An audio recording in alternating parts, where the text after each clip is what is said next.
Demystifying Idiomatic Phrasal Verbs, a Path to Fluent English. Hello, language enthusiasts. In today's session, we will be diving deep into the world of idiomatic phrasal verbs.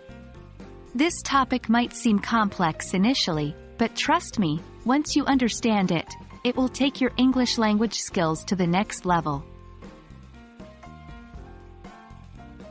Let's start by understanding what idiomatic phrasal verbs are.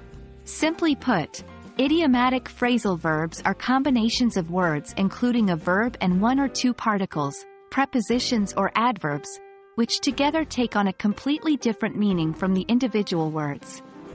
They are called idiomatic because their meaning isn't obvious from the words themselves. For example, consider the phrasal verb, give up. Give, by itself means to hand over something, while up usually means towards a higher position. However, when we combine these words into the phrasal verb, give up, it means to surrender or quit something, which is quite different from the individual words. There are two main types of idiomatic phrasal verbs, separable and inseparable.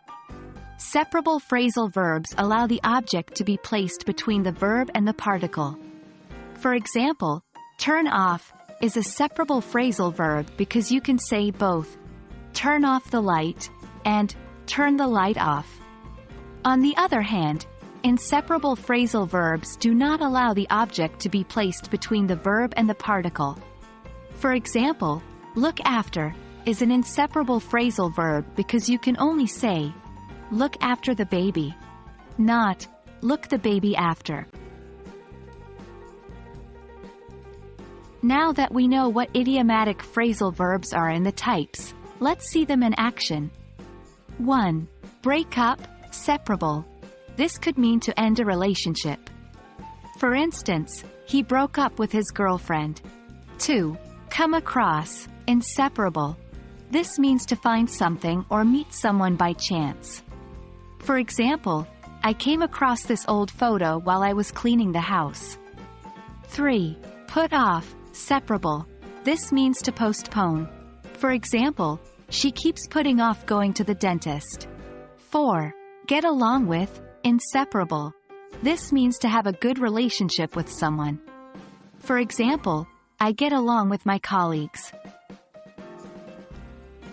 To truly master these idiomatic phrasal verbs, it's essential to practice and use them in your daily conversations.